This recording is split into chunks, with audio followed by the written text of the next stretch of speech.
Hello and welcome to the Center for Spiritually Integrated Arts, a Centers for Spiritual Living teaching center. I am Reverend Dr. Raymont Anderson. I am the founder and the spiritual director. Now, as you are sitting there joining us, you may have questions, any number of questions, such as, who am I? How did I get here? Spiritually integrated arts means what exactly? What is a teaching center? Well, what is Centers for Spiritual Living? What is that? What does that even mean? Or New Thought, or religious science, or science of mind and spirit? You may have any number of questions about this specific community, about the parent organization, CSL, our philosophy, our teaching, our liberation theology. Any number of questions. Feel free to send an email.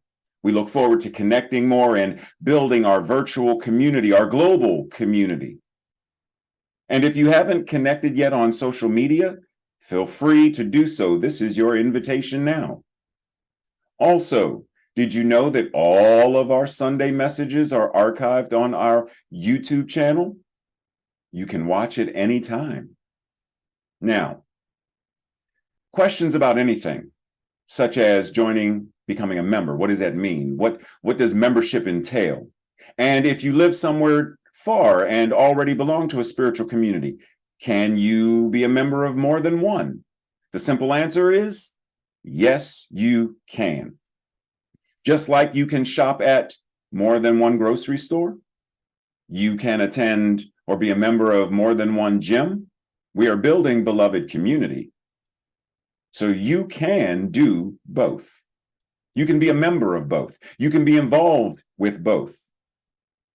That's what being in spiritual community means. So we welcome you. We invite you. We are so appreciative that you have found this community and that you have joined us today. We bless you. We love you. We welcome you. Live long and prosper. Sit back, relax, and enjoy the rest of our Sunday message. Love you.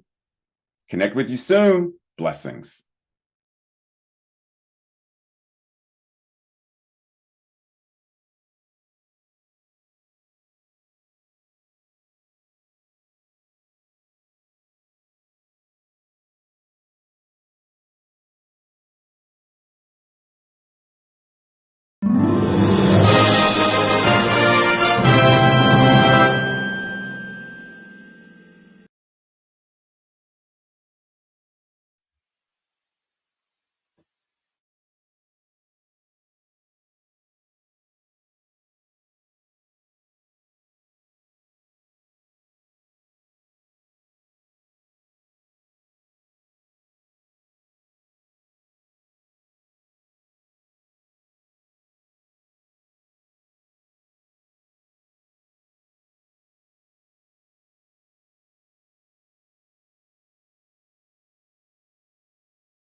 Namaste and greetings, and welcome to our final Sunday of the month.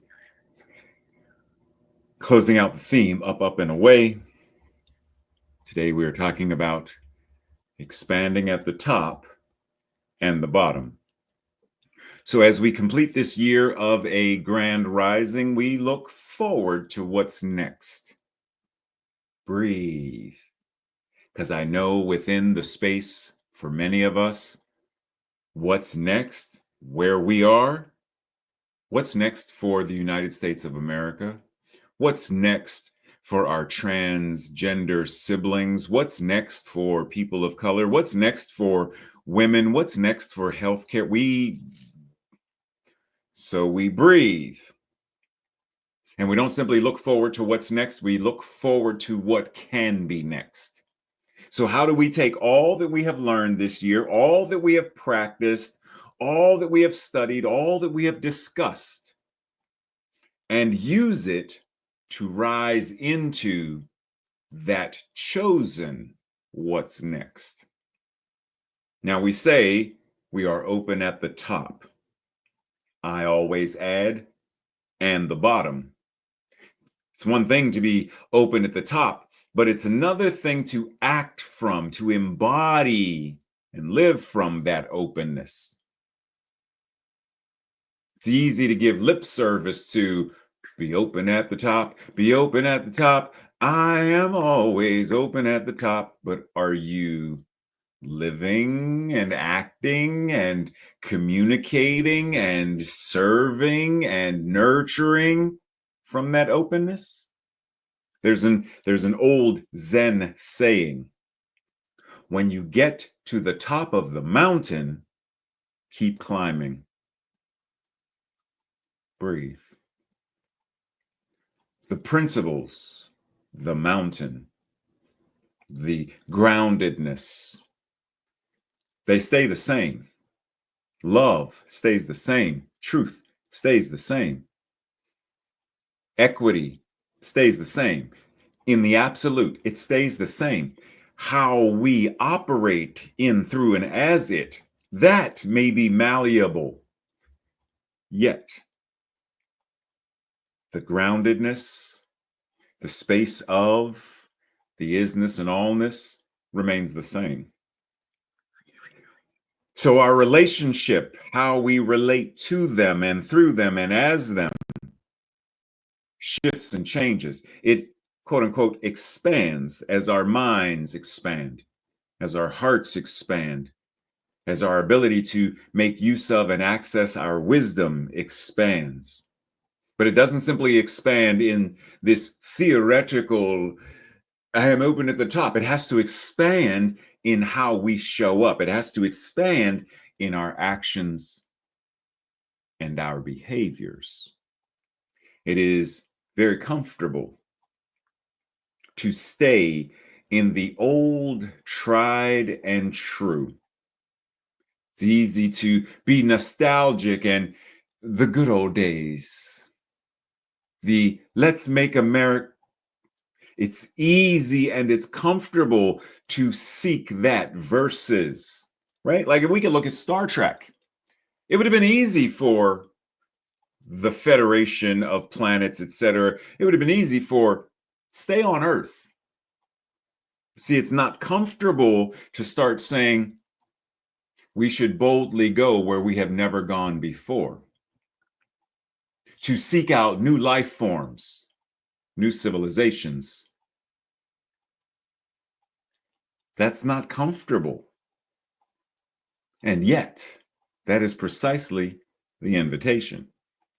Evolutionary and visionary ways of being and consciousness, that growth does not occur in the same old merry-go-round consciousness of let's just stay comfortable, let's not rock the boat.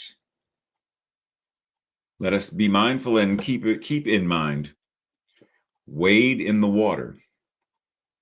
Wade in the water. Wade in the water, children. Wade in the water. God's going to keep the water calm and comfortable. That's not the lyric. Those aren't the words. God's going to trouble. God's going to agitate. God's going to move the water. It's not always comfortable. Darn. So, what it really does it mean to expand something that can't be expanded? Just breathe on that one for a second. And how do we, when we say open at the top, but at the top of what? How do you answer that? Your consciousness, does it have a top? Does God have a top? We use the linguistic convenience of open at the top, open at the bottom. Linguistic convenience. The teaching symbol, the opening at the V, that's the open at the top. And yet, all of it is God. So if we were to skew it, it still would be God. But there's a different top based upon the image. We often get so enamored by and stuck in the imagery that we can no longer see the forest for the trees. So, open at the top. In order for us to avoid the jargon, what is the equivalent of that level of open at the top, open at the bottom, when we talk about it in terms of relative, your personal life, subjective, personal life? What does it mean to be applicable, practical, relatable in your individual subjective life? What does that look like? Open at the top, open at the bottom. What does it look like in everyday life? Not just meditation, not just in prayer, not just when we're everyday life. Doing dishes, open at the top, open at the bottom. Looks like what? Stuck in traffic, driving through traffic, whatever words we want to use. What does it look like then? Open at the top, open at the bottom. Not feeling well, the flu, diarrhea. What does it look like? Regular everyday life, open at the top, open at the bottom. It's sort of a different connotation now that I said diarrhea, though, but you get the point. What does it mean for this degree of conscious awareness? What does it mean for that to show up in everyday life? Breathe. Dr. Holmes says, find me one person who can get their own littleness out of the way, and they shall reveal to me the immeasurable magnitude of the universe in which I live. Now, when he's referring to this littleness, what is he referring to? What does it mean to get it out of the way? If it's all God, then what is this littleness not also God? So what is the littleness? Remix. Just to help us clarify some things. Find me one person who truly understands and utilizes the power of their mental equivalents, and they shall reveal to us the immeasurable magnitude of the universe and the collective ability to create a world that works for all. Now, note, nowhere in here am I referencing someone's littleness and the need to get it out of the way. No, focus on find me someone who truly understands their mental equivalents and they utilize the power of their mental equivalents. Okay, that by itself, there's the invitation. Do I understand and do I know what it means to utilize, and am I utilizing the power of my mental equivalents? Are you? So when we say mental equivalence, you've heard me reference it many times, unless this is your first or second time, and you may not have heard me mention it. So I'm going to do it again for you. When we talk about our mental equivalence, One, we are referencing how you are expanding, how you are using all of the realm of mind, your thoughts, your beliefs, your paradigms, your ideas, your imagination, all of that stuff that we relegate to what the mind does, right? Then there is, how are we expanding in the realm of communication? How are we utilizing communication? Whether it's verbal, whether it's written, whether it's American Sign Language, whether it's shown up in our body language, the memes that we share on social media, which are communicating something. How are we expanding into greater life affirming use of communication? Same thing for our emotions and our feelings. How emotionally aware are we? How emotionally intelligent are we? Do we know what to do to increase both the awareness and the intelligence? What about our actions, our behaviors, our habits, all of the things that we do? All of this mental equivalence. How are we increasing our awareness of and utilizing the power of all four of these pillars? Now, we could pause and have a discussion, but it's the last Sunday of the month, and I got a lot of stuff that I want to cover because I want to lay the groundwork for a grander invitation for the new year because we're going to need it. Dr. Holmes goes on to say, it would be wonderful indeed if a group of people should arrive on Earth who were for something and against nothing. This would be the summum bonum of human organization. Now, one, are there not already a group of people here on Earth who are for blah, blah, blah? We're going to talk about this in greater depth, but this would be summum bonum. What in the world are you talking about, Uncle Ernie? What is that? Well, let's remix and have a conversation about it. First, summum bonum, the Latin means the highest good. Now, in terms of the vision for Centers for Spiritual Living, our summum bonum could very easily be referred to as a world that works for all. Collectively, individually, a life that works for me. Between you and I, a relationship that works for us, etc. Now, he went on to talk about for something and against nothing. Oh, yeah, I hear you, and I know exactly what he means. And yet, this often invites people into spiritual bypass and malpractice and such. Because the firefighter, it's in the name, firefighter. They fight fires. They don't go up to the fire and say, I am for. Well, how do I refer to a building that's not on fire without saying it's on? I am for buildings that stand unaffected by, no, buildings that are at peace. Okay, but the fire's still there. Oh, I guess we should get some water and some foam and start putting it. Yes. Now, it doesn't mean you are quote unquote against the fire, but does it? Because there are a lot of us who get obsessed with this idea of being for something and against nothing.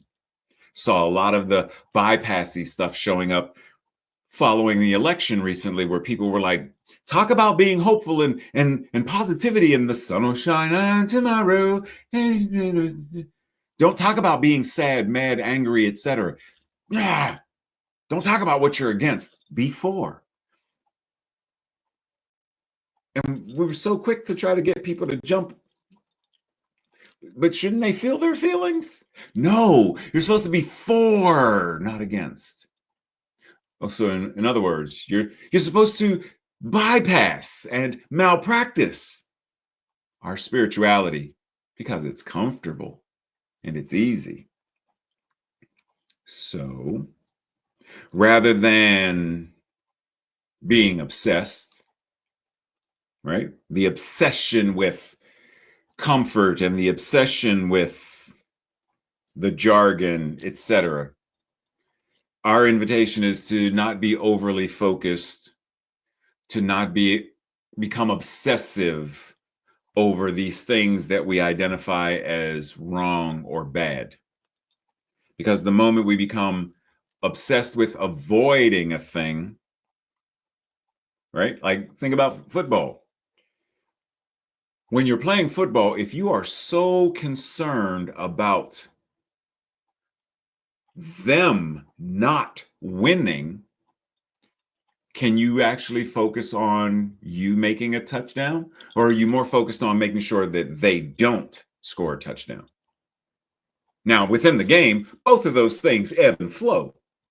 But I'm talking about if someone is so obsessed with not being hit in the head by Mike Tyson when we're in the I'm obsessed with not being not being hit, not being struck. Then when do I throw and land punches? So our idea is don't become so obsessed with avoiding the uncomfortable or avoiding the wrong or avoiding the bad. Identify it and recognize it. And then do the spiritual practice that transforms or transcends or transmogrifies or whatever. But we're not going to be able to do that if we become obsessive and try to avoid through spiritual bypass. We're metaphysicians. Now, note, physicians do not obsess over the illness, nor the disease, nor the problem. Physicians seek to understand all of these things so that they can solve, so that they can help, so that they can facilitate both the healing and the cure for their patients. A doctor who is before, not against, I can't see what's wrong and what's bad in the work. They're never going to show up for work in the ER because they cannot take in the gunshot wounds and burns and the shark bites. They have to avoid all of that and only focus on the good, the happy, the healthy. Well, that's not who shows up oftentimes in the hospital. So if you are obsessed with only one aspect of how our humanity shows up, then you're denying what oneness and wholeness actually are. So let's get to the remix of this thing that Dr. Holmes said. It would be wonderful indeed if a group of people were to truly engage in healing and transforming the world. This would be the highest good, especially as the ultimate goal according to which values and priorities are established in an ethical system, of human organizations. The laws, the morality, the ethics that say do no harm, that say not only am I not my brother, my sisters, my non-gender conforming siblings keeper, I understand that I am them and they are me. We are one. Those ethics and morals, those ways of showing up would help us to transform the world rather than what we tend to do. It's easier, it's more comfortable to finger point and blame rather than align to the truth and do the work that's necessary.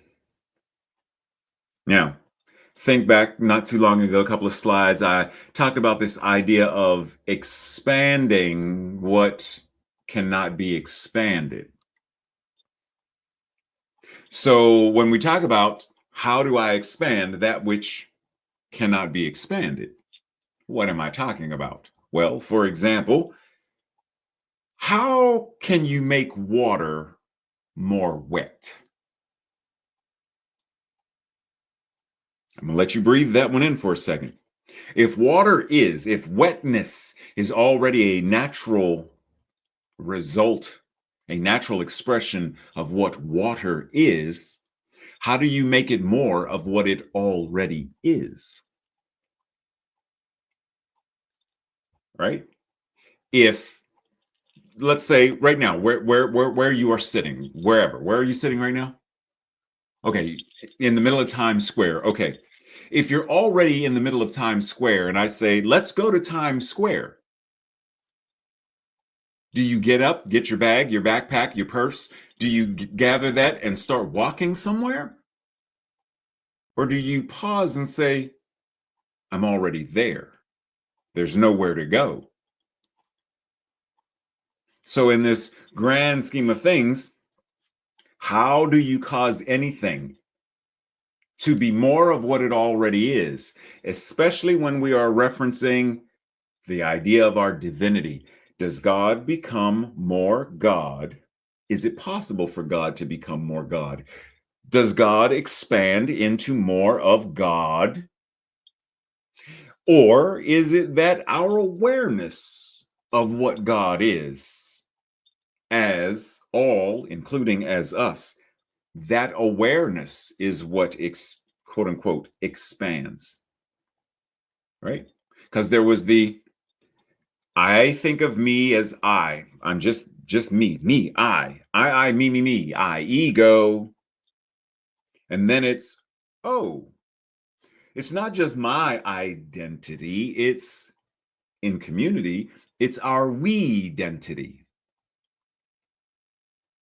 And then the more I understand the people, we, the family, we, the relationship, oh, it expands. My range of what community means expands, it enlarges. Think of the image, especially since we're around Christmas time, the image of the Grinch, who, upon realizing his heart expanded, it grew, what, 3 times, 10 times larger than it expanded. The lotus, our chakras, expand and open through the awareness and the practice. In what way are we expanding in said awareness and practice? Now, anybody know who this guy is? Okay, so the Roman Inquisition tried and convicted Galileo in 1633, guilty of heresy. They sentenced him to house arrest, where he remained there until his death in 1642. Now, what was his crime specifically? He held the opinion that the sun, not the earth, but the sun is what lies motionless at the center of the universe, and that it is the earth that revolved around the sun, not vice versa. That was his crime against the church, against God Almighty. And he was found guilty at the Inquisition and sentenced to house arrest.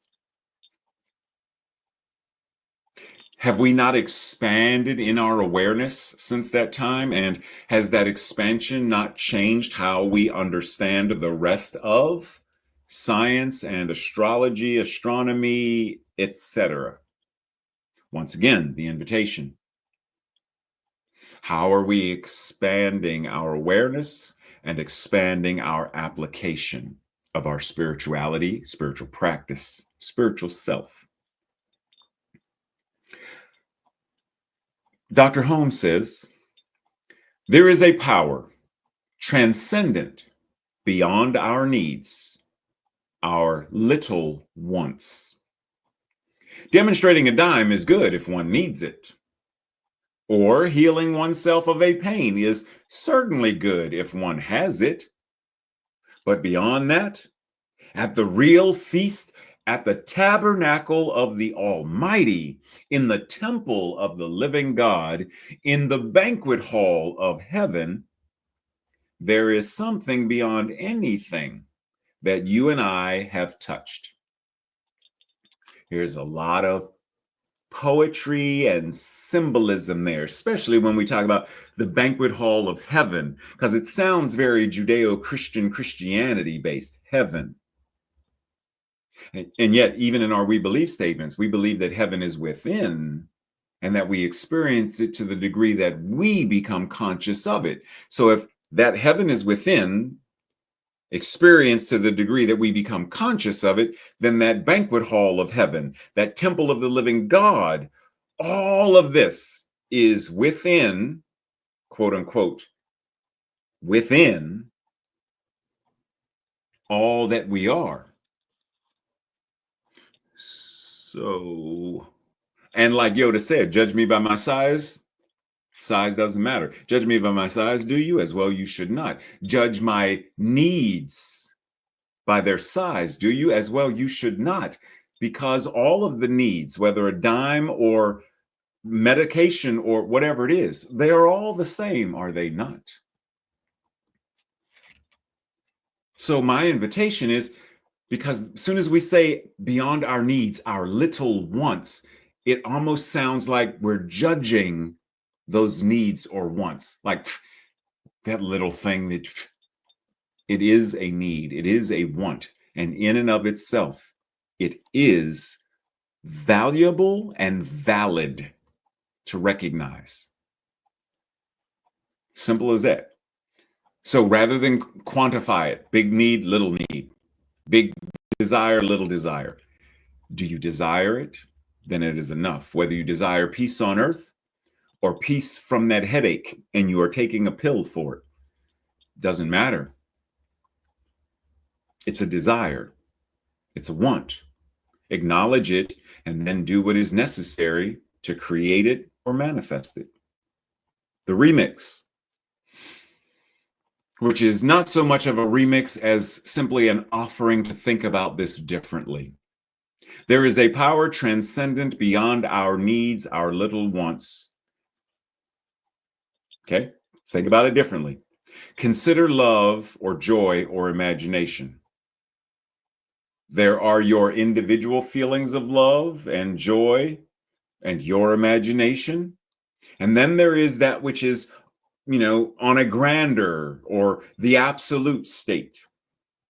You can have your individual glass of water, and yet there is a greater understanding and awareness of water that your individual self can't grasp the totality of. Right? Like if I were to ask you, how much water in all of its forms, how much water in all of its forms, solid, liquid, gas, is right now on planet Earth? Most of us can't fathom that amount, but we can fathom my individual glass of water, your individual glass of water. So our invitation within this is simply be present to what is while also acknowledging and recognizing that there is that which is even grander, greater, and beyond. My individual wisdom, your individual wisdom, got that which is the absolute wisdom. It's beyond my comprehension right now. And I don't even need to comprehend it right now. Simply recognize and acknowledge and utilize it as me right now. I don't need to drink all of the water there ever is. Simply need to drink this water to quench my thirst. Offer you this water to quench your thirst. That's all. Address the need and meet the people, including yourself, where you are. Reverend Dr. Sonny Cantrell Smith says, do I decorate my life with spirit? Or is my life a demonstration of what the divine can be as me? Now, in the grand scheme of adornment, there are many who adorn themselves for a specific purpose. Some do it to beautify or to heighten their own expression of, and some adorn themselves with a variety of things to hide behind the mask of, I'm aging, so let me hide behind the mask of, I don't like this about my face, let me hide behind the mask of, I don't like this, let me hide behind, let me adorn myself to such a degree that what you see is the adornment, not me. Many of us are using God, using spirit, using spiritual practice as a form of adornment.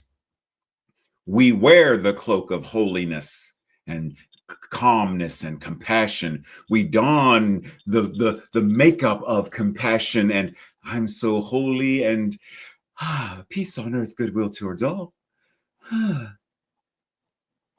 We will adorn ourselves with it, but it's not the truth of who and what we are. We are not truly embodying it.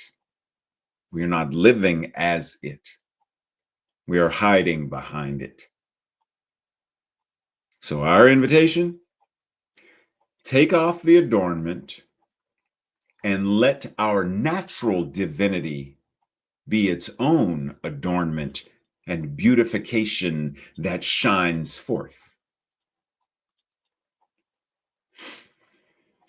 Ruben Malvez says, the frontiers of the possible are not determined by the limits of the actual, and in a miraculous and unexpected way.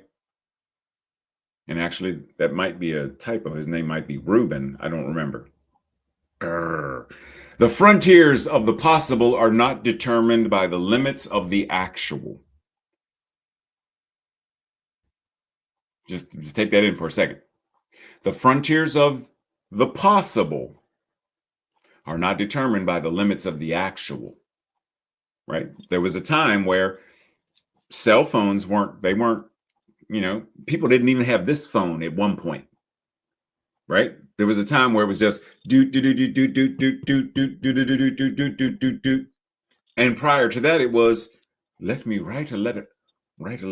And before that, it was, let me carve a letter to send to mom, right? And yet, cell phone was possible then. We just weren't in that space of intelligence, awareness, and so the frontiers of the possible are not determined by the limits of the actual, and in a miraculous and unexpected way, life is preparing the creative events which will open the way to freedom and resurrection. Now, do not anthropomorphize life and think of life as an anthropomorphic God that is preparing the way before you. And no, life simply as the experience is ever living. And in that living, it is being. And in that being, it is bringing, just like life right now. Is life not bringing me the opportunity to inhale oxygen? Yes, because oxygen is a part of life. And in this room, there is oxygen, and my lungs are doing what they do, and my body does what it does. Life is bringing me, right? Just like dreams and imagination, and when I'm inspired to paint or draw, creative events show up in ways that offer us greater freedom, resurrection, emancipation, etc. Life itself offers us the opportunity to boldly go where we may have never gone before, brings us the opportunities to live long and prosper, not just individually, but collectively, to step into the place of Kol Ut Shan, infinite diversity in infinite combinations. There is only God, and between God and me, there is no between. And what is true of it is true of me. And when we truly know that, how could we not live long and prosper? Good old Albert Einstein said a human being is part of the whole, called by us universe, a part limited in time and space.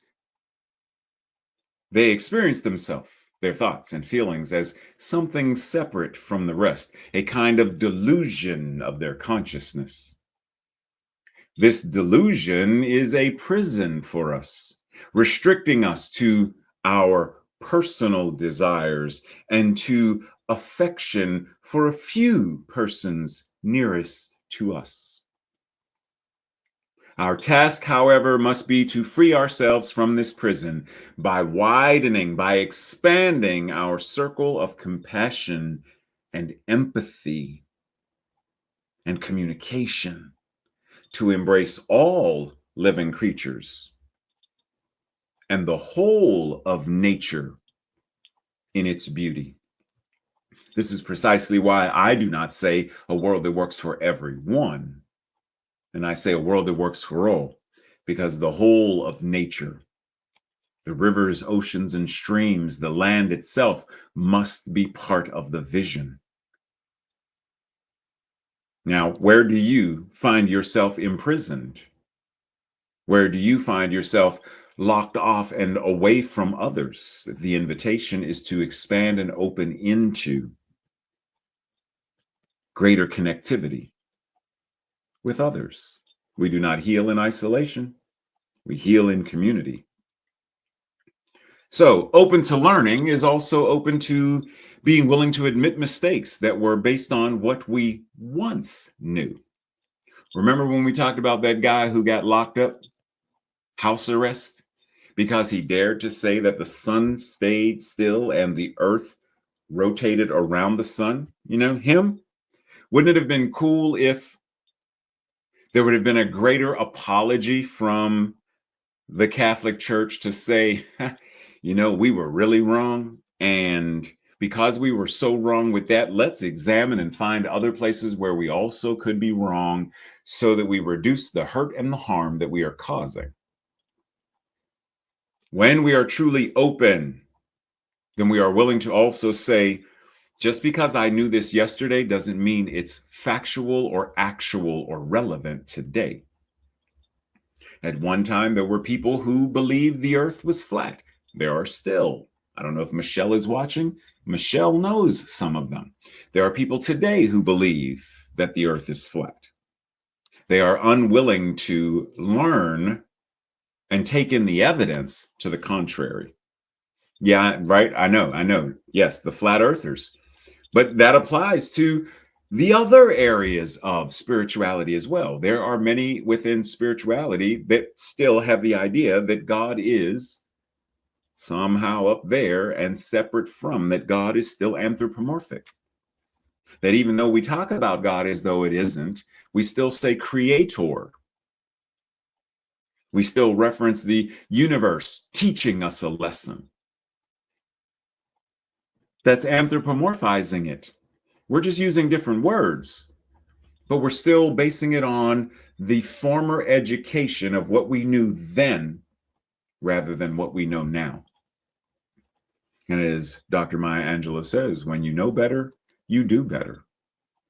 So when we know better with whatever, pseudoscience, pseudo spirituality, or theology, we do better. Now, I'm specifically referencing this specifically because of something that came up recently referencing Dr. Emoto and the water experiment, where this was identified as pseudoscience. I'm not here to say if it is or isn't. What I'm here to say is investigate for yourself, identify for yourself, while having the flexibility to say, I may believe this today, but I may not believe it tomorrow, and that's fine. Today, I feel comfortable believing that my thoughts change the molecular structure of water, even though scientists, quantum physicists say that this is pseudoscience. I got you. Yes, question everything for yourself. Identify what works for you today. And understand that what works for you today may not work for you tomorrow. The stove works today. It may not work tomorrow, in which case I need to get a new stove. My phone worked yesterday. I need to get a new phone today. Just because something, whether it is a thought form, whether it is a belief, whether it is whatever, simply be present and don't take anyone's word for it as being the gospel, not mine or anyone else's. Investigate for yourself. You can ask me questions and I will share with you what my awareness is. And then you have to choose. Do I accept that and then take and do my own research to validate it for myself rather than, well, Reverend Ray said it, it must be true. Reverend Ray is saying what he's saying based upon his awareness today. What his awareness is today, one, not even might change, it's going to. I used to be one of those fundamentalist Christians that talked about gay people burning in hell. Imagine the irony. I was hiding behind the adornment of a pious, God-fearing, gay-hating Christian. I was hiding behind the adornment of, as long as I wear the cloak of, they will not judge me. They will accept me. They will love me. So let me parrot the phrases. Let me parrot the Bible verses. And then I got to a point where it's like, boop, no, I need to question everything. Why do we call him Jesus and not Yeshua? If that was his actual, why are we using his Greek translated name versus his real name? Why do y'all not even know that he had what about Lilith? Why do we not teach Lilith? Why is it Adam and Eve, but not first it was Lilith as Adam's first wife, and then Eve came? Why do we not teach? Question everything from everyone, even question yourself. And I simply put that out there to say, if we are not responsible in our theology, then we are going to continue to parrot the messages, the ideology, the dogma, the racism, the sexism, the all of that someone somewhere created, embedded into the systemic structures that then infected us, body, mind, and spirit. When we start to investigate and explore and excavate our consciousness, our awareness, and our beliefs, we then find, oh, that really doesn't work for me today. Did it ever? What do I want to do about it? Question everything and decide for yourself what actually works. Now, that being said, I want to say something. Take what I'm about to say with a grain of salt. Meaning, and I'm going to tell you specifically why. Now pause, because I'm getting ready to poke the bear with a stick the size of Jupiter. Okay. There is this document that you may or may not have heard of called Project 2025. If you haven't read it, I invite you to read it or at least get the Cliff Notes. Because this is the exact opposite of a world that works for all. And if the incoming administration is going to try to enforce this, enact it, legislate from it, it would do us great good to understand it. If this is the venom, how do we create the anti-venom? Now, the grain of salt is this, because I personally, where I am today, I no longer believe in angels. That's just me. So the grain of salt is referencing this idea of angel numbers, or, the numerology and how certain numbers have meaning, because depending on who's saying what, right? It's like the zodiac. One person says Aries this, the other person says Aries that. Who's right? Take it with a grain of salt. That being said, I found it interesting that the number 2025 is a number of manifestation, right? That has a strong connection to infinite potential. Now, I'm not going to read all this. I'm going to simply invite you to revisit this slide and ask yourself, If 2025 is my opportunity to step into greater manifestation of a world that works for all, what does that look like? What does that mean for me as an embodied practice? Because 2025, as they have drafted it, is a mandate for leadership, the conservative promise. And I am inviting us to rewrite our own or to craft our own document that is Project 2025, a mandate for spiritual leadership, the divine promise of a world that works for all, which is written and lived by we, the people. That's what I'm inviting us to do as the year comes to a close.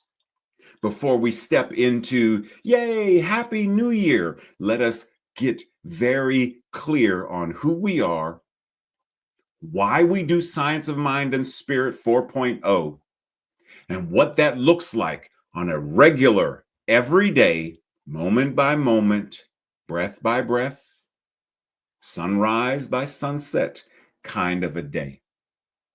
Now, breathe, because I said a lot, and I know the interpreter is probably needing to catch up. So,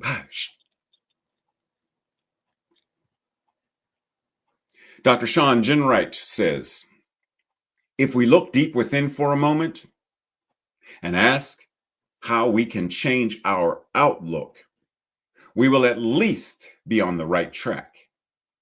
I've heard someone say that if we want something we've never seen, we have to be something we've never been in order to do something we've never done. Or as he says, something we've never tried. I hear Yoda, do or do not. There is no try. So if we want to see something, if we want to manifest something that we've never manifested, never seen, then first we have to be it, mental equivalent.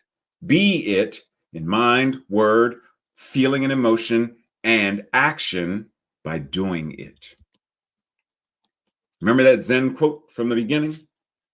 When you get to the top of the mountain, keep climbing. When you get to the top of the mountain, keep climbing. When you get to the top of the mountain, when you think you have reached the pinnacle of keep, when love, keep loving, hope, keep hoping, imagine, keep imagining, working, keep doing, open at the top and open at the bottom. Keep being the divine expression of spirit, of source, of God, of love. Keep being it.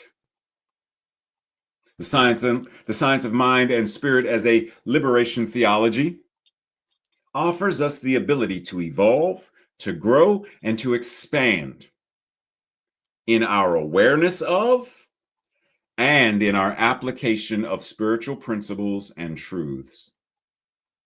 We also have an understanding that these words are placeholders and serve as linguistic convenience. Evolve, grow, expand. That which God is does not evolve, grow, or expand at the level of the absolute. And as Dr. Holmes has said, whatever is true of God is true of you. Never forget that. Science of Mind and Spirit 4.0 invites us to ever inquire, ever investigate, explore, and experiment, research, and reveal any number of things that will ultimately result in a world that works for us individually and for the all collectively. So as we approach a new year, let us ask as often as we can, how is Science of Mind and Spirit 4.0 influencing and impacting who I am being, how I am being, and what is mine to do? Breathe.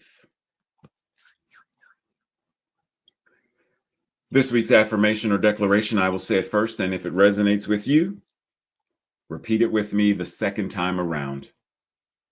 I create exciting new ways to experience, explore, and express spirit by being a full-bodied yes. Together.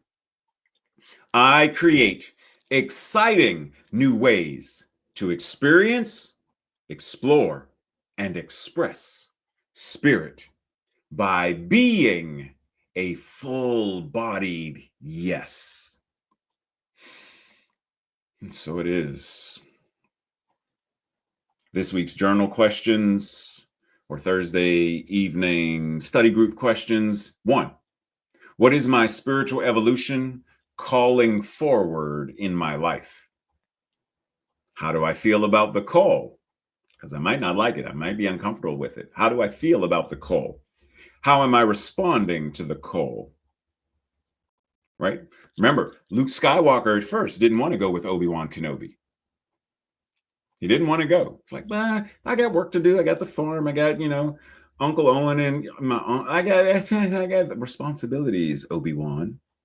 I can't just be flying around the galaxy with you, fighting Darth Vader and stuff. So at first, he didn't care for the call. But a series of events changed how he responded. Number 2, what fears, beliefs, or reluctance is keeping or has kept me from expanding at the top and or the bottom? Number 3, what can I do to shake up my complacency, my apathy, indifference, and or non-life affirming procrastination? How can I become more willing to go on a great adventure, to boldly go? And while we're talking about that, what is one example of a great adventure for me? Because a great adventure doesn't necessarily mean you move to Tibet and feed cows. And a great adventure might be you volunteering at the library, reading to children, or a great adventure could be a number of things, but it is recognizing that if it doesn't at first make you uncomfortable, that's not it. There is a something of, ooh, is this too big for me? That we then stretch into. So be mindful. Number 4, what is one example of something that I rarely inquire about or explore in greater depth? For example, grief. I rarely inquire or explore in greater depth. What about forgiveness, relationships, politics, systemic ills, etc.? I rarely inquire or explore in greater depths. And it doesn't just mean explore what is racism, where does it come from, what has caused it. It also means now that I understand the toxin, the illness, the disease, as a metaphysician, as a scientist of spirit, how do I now create the cure, the healing, the anti blah, blah, blah, to such a degree that generations in the world, it works for all, they then say, wait a minute. So you mean for real, in the year 2024, there was race, people were race, wait a minute, what? How do we do that work? We can't do it without exploring and inquiring. Number 5, that Zen saying about going, reach the top of the, keep climbing. What does that invite me to do to go higher or further? What does that mean for me? What is the invitation for me? What does it mean for me to keep climbing? And lastly, as the year comes to a close, reflect on some of your accomplishments this year, some of your quote unquote failures this year, lessons, struggles, triumphs, hopes, etc. And then, what is my vision? What is your vision for the coming 2025? knowing that your vision without action is simply a daydream. It is simply wishing. What is your vision? And the subsequent actions that you are embodying and embracing as you go forward. So we breathe and we anchor into this time of prayer, simply saying, that which God is who and what I am. Simple as that. That which God is all that there is. So I live, move, and have my being in that awareness. I trust that awareness. I allow myself to be it more fully. And in the being comes the doing. And the doing is how I show up, how I serve, how I nurture, how I assist, how I communicate, how I live this thing called life. In other words, because there is only one life and that life is God, how do I live God? The law does what it does. It shows up as answered prayer, manifesting and creating from these words, from this energy, this vibration, this awareness, this mental equivalent, which means my life is my amen. My life is the demonstration of answered prayer. Because as I said, there is only one life, and that life is God. And that life is my life now. That means this prayer, as an expression of my life, is also God.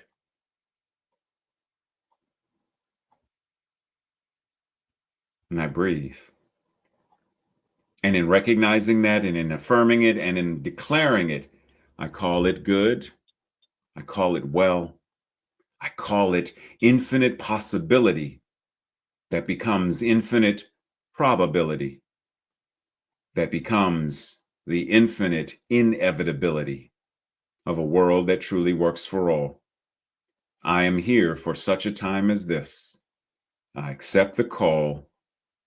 I practice the practice by being the divine. And so it is. And so it is. Namaste and blessings, everyone. As usual, check the chat to see if we are meeting for after message fellowship. If not, I will see you at some point during the week. There's a possibility, because where I am right now, scheduling stuff, there's a possibility we're going to do a New Year's something, prayer, visioning something. So also stay tuned for that information, unless it has already been sent, because it may have been sent by the time that this was occurring. So we shall see. Anyhow, much love and appreciation. See you soon.